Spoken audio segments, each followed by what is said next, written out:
What a beautiful life. All that I've got is all that I need. I got you, baby, you got me. What more could I ask for? Beautiful life. Beautiful life. We got Beautiful life. I got. What a beautiful life. Welcome. This is your boy, the real Charlemagne. Welcome back to Brick City on this beautiful Saturday. I know it might be raining where you at, but it's still a beautiful day wherever you are because you here, you living. Want to give a shout out to my sponsors, That's Good Chocolate, that'sgoodchocolate.com. Chocolate made with a mom's touch. Hey, don't forget, Father's Day coming around. Father's Day, put in your orders, fathers. And these your kids, your kids' mothers, your wives, whatever, however you want to, address that. Make sure they put them orders in. Also, this is PTSD Awareness Month. So make sure you, we discussed that. That's a very serious issue. PTSD is not only related to the military. It's related to any type of trauma, that causes issues with you. Any type of trauma. It doesn't have to be military. It could be in a car accident, anything. So, just be aware of that. We should be aware of it every month, but definitely this month we're going to be aware of it. Today I got a special guest. He's like a recurring guest, seems like. We grew up together in a small community in Eastern North Carolina. Like I said, today we're going to discuss business. He's in acquisition with the government. And without further ado, Ondray James, how you doing? Introduce yourself, brother. Hey, good morning, Mr. McCullough. How you doing? I'm good. Introduce yourself for us, people. Oh, yeah. My name is Ondray James. I've been in the acquisition field for over 17 years. I was a contracting officer. So I'm currently now, I'm still in acquisition, but more on the policy side, how to just develop policies for our acquisition community. And other than that, I'm a husband, I'm a father to, also a mentor, a coach to the young men in my community. So I always have a heart for Black men in the community, just help them to do better. So that's it. Cool. All right. Look, I know the listeners, they got their pen and paper handy today because I know we're going to put out a lot of information. So first off, let's could you explain, how explain what the government purchased, first of all. I know it's a broad list. a little insight of what they purchased. Oh, wow. Yeah, it's a broad list. So most of the time when people ask me, especially business owners, ask me, hey, what did the federal government buy? And my response is what they don't buy. The federal government buys it all from office supplies to building maintenance, now with medicine, PPE, services. And, we contract out for different type of professional services. So the federal government buys it all. So I just did some research before it came on, based on the 2018 data. The federal government is the number one buyer of products and services, and that came up to over $550 billion in 1 year. So that's $550 billion in 1 year in contracts. 1 year. So people out there, 1% of that. Just 1%. Just 1%. That's all you need is 1% of a yeah. And that'll set your family straight. Just don't look at all those. Don't always look at the big picture. Just think about that 1% of that. and we're gonna talk about that 1% later on. But, as far as an individual that wants to embark what do you feel is the need for an individual that's want to embark in the realm of contracting with the government? What would they need to do first and foremost? Well, I always recommend the federal government should not be your first customer Mhm. and one your only customer, for, especially in the beginning. Um, I will recommend it should be more of an established business that has some past performance. When I mean past performance, has some success stories, have been kind of successful for like at least a minimum of 3 years. Mhm. You know, um, some of the eligibility requirements is, you have to be able to perform on the contracts. Um, so the federal government write contracts as for requirements. That's what we need. So in big pictures, like, hey, we want to buy a house, we want to build a house. It's going to be a brick house. It's going to be 2 stories. Going to have a car garage. It'd be a requirement like that. So you got to be able to show or prove that you can build a house. If you can't, if you're a plumber, then you need to be able to figure out how you can find other type of businesses that can help you build this house. For an example, and also somebody had to be in really good standing. You got to be good standing in all your paperwork and documents and taxes, but really show that, hey, we put out a contract, you're going to deliver. Yeah, that's definitely important, and that's on the civilian side as well. As long as you could deliver, I think people will patronize your business, and the government is the same way. As long as Exactly. you perform, and I think they'll patronize your business as well. Um, I know, you said past performance. Um, does like say for does the dollar amount come into play when that past performance? Like say for instance, you want to bid on something that's $100 million. Like what type of past performance do you recommend someone have versus a contract that's $500,000? You know what I mean? Or 500. Right. I mean, I'm sorry, not 500,000, but $500. You know what I'm saying? Oh, So, what type of past performance? So, can you tell the people what difference you'll be looking at? As far as your past performance. right.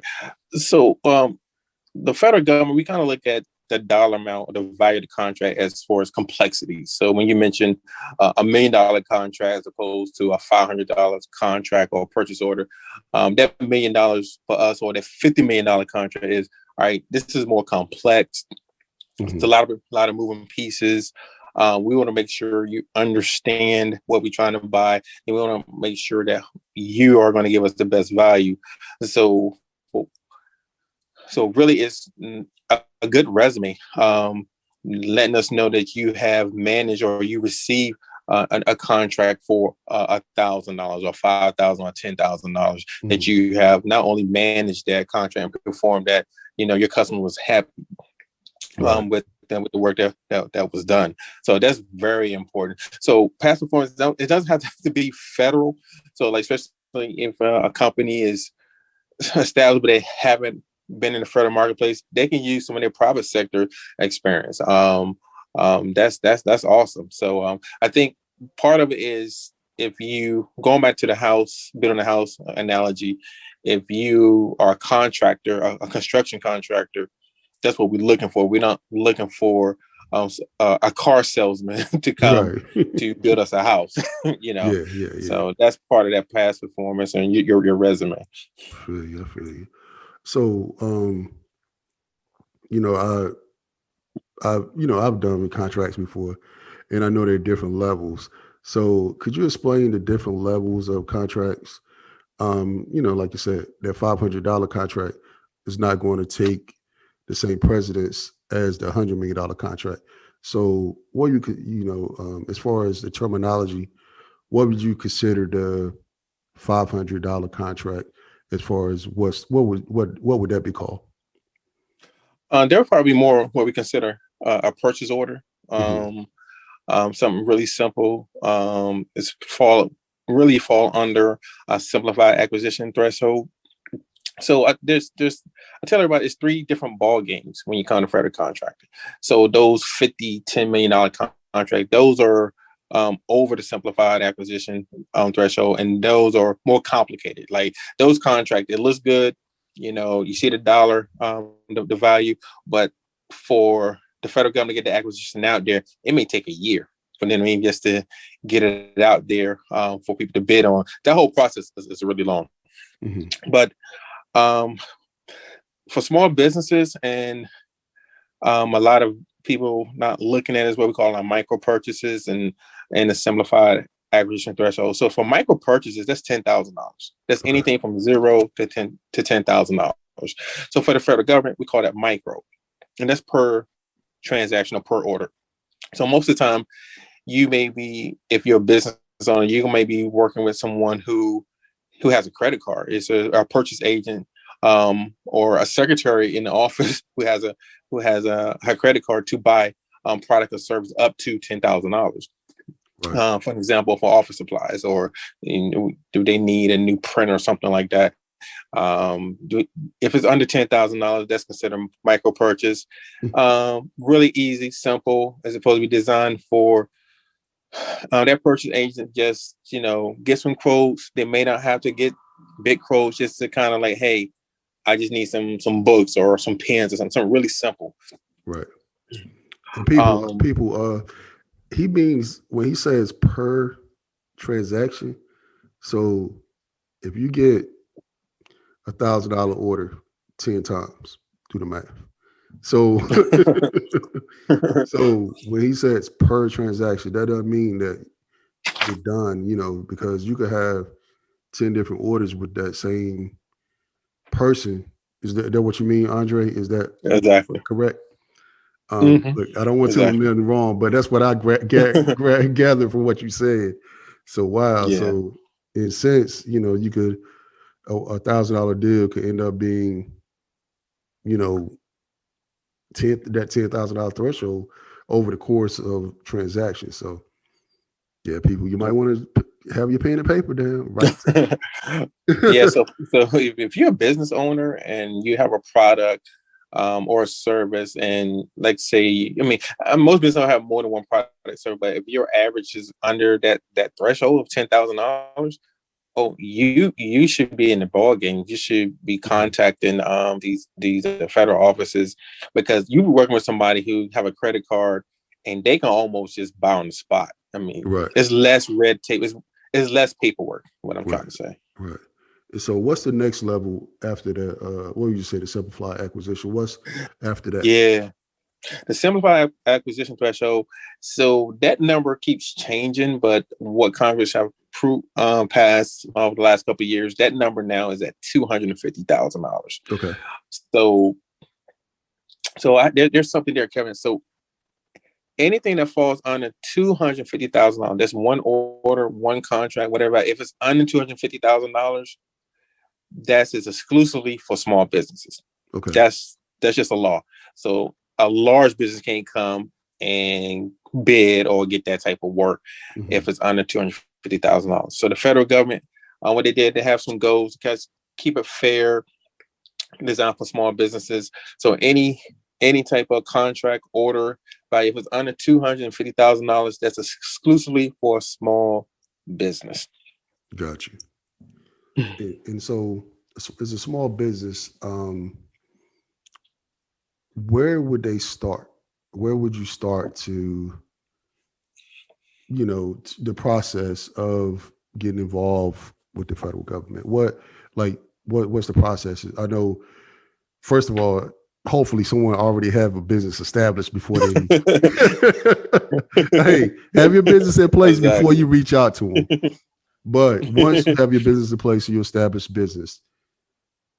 What's the next process that you have your small business? When you was an acquisition, what would you tell them to do after, once they business and everything is established and they have that past performance? What's the next step? So I don't know if everybody heard of SBA, the Small Business Administration. I recommend starting up with the SBA. So SBA, Small Business Administration, they do a lot of different functions. So one thing that they do have is not only they like the middleman for small businesses and these federal contracts, but also they have small business reps all over the country. So if you're in the state of North Carolina, you can call. There's a rep in the state of North Carolina, and that person can tell you not how to, kind of organize your business and get started, but what are the opportunities for in your area. And that's only one contact. I mean, there's I think what you call it a PTAC. I don't even know what that stands for. Procurement Technical Assistance, something. Yeah, I actually utilize them a lot. Yeah, they good here at East Carolina University when I was first starting out. I utilized them a whole lot. They do a lot of market research, and definitely a good asset to have. I think the Small Business Administration is based out of Charlotte for North Carolina. Okay, yeah, that sounds right. And I think with some PTACs, I want to say they're located at universities, but they're located all over. But yeah, there's a prime university. They partner with for North Carolina. They partner with the university system, so they're generally at every community college, every university within the North Carolina university system. So if you're in North Carolina listening, yeah, just definitely reach out to your local college or community college. I know that from personal experience. And so with that, once you go through that process, Ondray, how would someone actually, once they, they get everything in order, they get their CCR, ORCA, all that SAMS registration, an individual, when they walk in, they want to set up a meeting. What do you think they should have to set up a meeting with a contracting officer? Oh, so no, that's a great question. So one thing we would call is in the federal business a capability statement. And that's really kind of like a one pager. It's really like a resume for your business, but it's a one pager. I've seen different types of capability statements. I've seen people like write it out. Some people have more pictures. What it is telling us, hey, here's the contracts that I have with, for example, Department of Transportation, and this was the value, or this is what business I'm doing, out in the marketplace, and here's your contact, and something really unique, almost like what's your sales pitch, what's unique about you. And I always preface, especially with IT companies. I'm in the DC area, so within the DMV, there's so many IT companies. So they have to be really creative and unique. Like so many IT companies, like they have to say what separate them from the rest of their competitors. What's so unique about them? What do they really specialize in? And that's in your capability statement. That's where you want to define your capability, what you unique and what you feel like, yeah, we the best. We can ride with anybody in the country or any large business because we really good at this service, or we can provide you this product, or we can provide you this value. That should be in a capability statement. And especially when you have a meeting with a contracting officer, that's really key. That's what they're looking at. We call past performance. That's really key. When you talk to a contracting officer, showing them what contracts you have done, what work you have done, what you have managed, and some success stories. Got you. Yeah, and from personal experience, like I've done that. Pre-COVID, I know you guys used to have a lot of outreach programs, a lot of seminars and things of that nature that, were typically free for the most part. Sometimes the larger ones, when when everybody was under one roof, they would try to charge, but typically it was free. And like I said, just taking advantage of those resources, man, was amazing for me, getting my foot in the door way back when. That was, that was, wow, 14 years ago, I believe. 14 years ago, I got my foot in the door. So you know, I think, my take on as well, listeners, don't give up. That's the thing. That's don't give up. Just continue to be persistent and continue to work your craft. If Exactly. you're good at something, they're gonna know you're good at something. If you just going through the motions, they're gonna know you're going through the motions.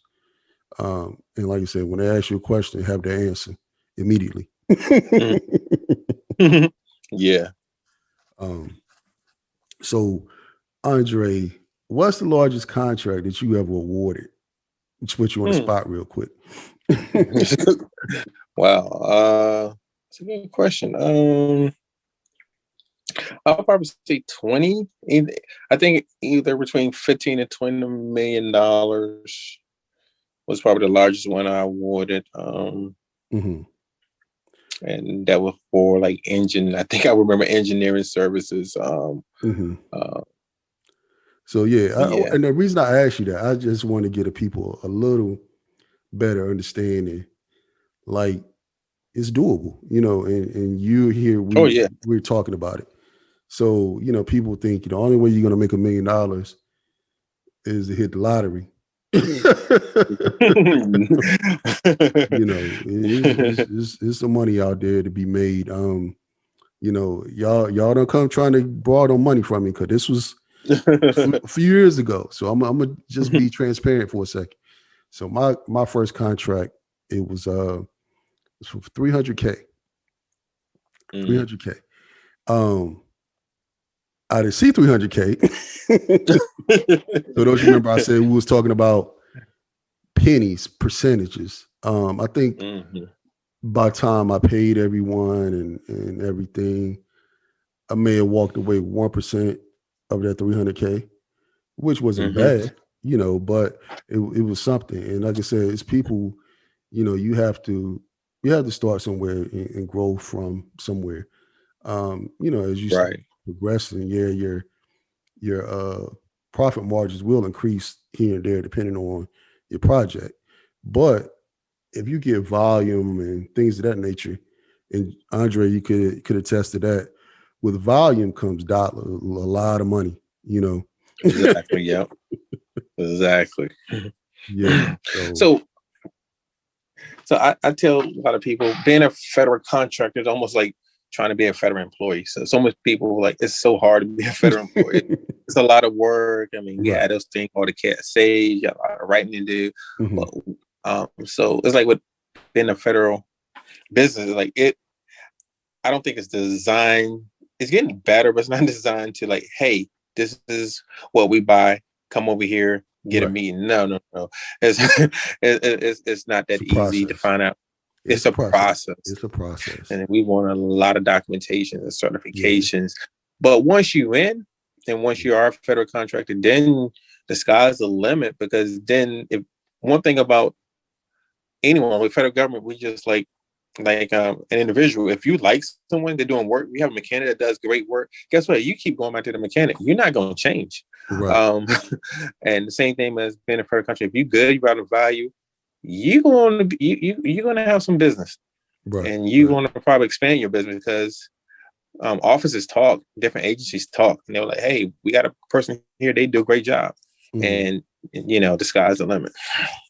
Hey, you have any websites you could share with a couple of individuals just want to just look up, just some start and just the process, like the SBA. What is SBA.gov? And Yeah, SBA.gov is a good one. Let's see, that's the one I was looking at, SBA.gov. mhm. I tell you what, if anyone listening want to contact me, I can give you a list. I'll put together a list of websites you need to get to. So I was gonna go old school. I was like, hey, here's my email address, but now everybody's social media. So I'm on IG. And you can hit me up at Dre Day 24. That's DRAYDAY 24. Dre Day 24 on Instagram. Just DM me. Let me know you listen to the show, and I can send you out links. And then if you if you might really need help, I can work with you. And I've been as a buyer, the federal government. I know what they're looking for, especially a lot of terminology. If you knew, it's a lot of terminology you might not know yet. So It is a lot of terminology. And that's the thing. You almost have to have your thesaurus, your dictionary, your pocket yes. translator every time you go somewhere. Are you on LinkedIn too, Ondray? Yeah, I'm on LinkedIn too. Yeah, you hit me up on LinkedIn. That's LinkedIn. Ondray James. That's Ondray with an O. Okay. O-N, yeah, Ondray James. I'm on LinkedIn. So I'm looking at another website. FedBizOps. That's another website that's really good to look for. FedBizOps. So you look for contract. That's where a lot of acquisitions happen. They put out this is what we're going to buy, or what they're thinking of buying. Social salt, they call that. So it's like a little terminology saying, hey, we thinking about building a house. We want to find out who can build this house for us in this area. So that's called social salt. So yeah, I'll be happy to get some information out. Cool. And we went a little short on time, but can you just briefly explain the social economic values that the government use? You got women on. Say, could you go through that briefly? Oh man, and that's what we need to talk about. I mean, maybe we could do another. We do it. Yeah, we can do a part 2. but just briefly, just throw some out there. Just throw them out there so people will know about the preferences. So yeah, there's dollar preferences under, and SBA.gov lists all this here. We call it set aside. So the federal government has this rule of a law. If 2 small businesses can do it, then the contract office must set aside for small business compete. So there's small businesses. That's a category. One category is women-owned small businesses. Then we have our veteran-owned small businesses. Then we have a services disabled veteran-owned businesses. And I'm gonna repeat. So if you're a women-owned business and there's 2 or more that can do that product or service, then they must set aside for just women-owned small businesses. I mean, I think that's really cool. We haven't got a chance to talk about 8A program, and that's for disadvantaged businesses. And there's a lot of criteria to become a disadvantaged business, 8A, but there's a lot of leverage. There's a lot of incentive to be an 8A company. It's a social economic thing. Take advantage of that, people. Well, Ondray, just drop a quick nugget real quick, and then we're going to sign off of here. We got about 30 seconds left. Shoot a quick nugget to the people out there. Be consistent. Don't ever stop. Don't take no. Someone say no. I mean, there's just one person, one door. Keep pushing. I've been in this business long enough. I know a couple of contractors, they receive contracts all because they got on people's nerve. They didn't take no for an answer. Hey. That's the way to be, consistent and persistent. That's the way to go. Hey, Ondray, I appreciate your info. We definitely gonna have a part 2. I'm quite sure we're gonna have a lot of Q&As after this show. But I appreciate you. We definitely follow up and have a good one. This is the real Charlemagne from the Brick City. Signing off until next Saturday. Have a good one. Peace. It's a shame.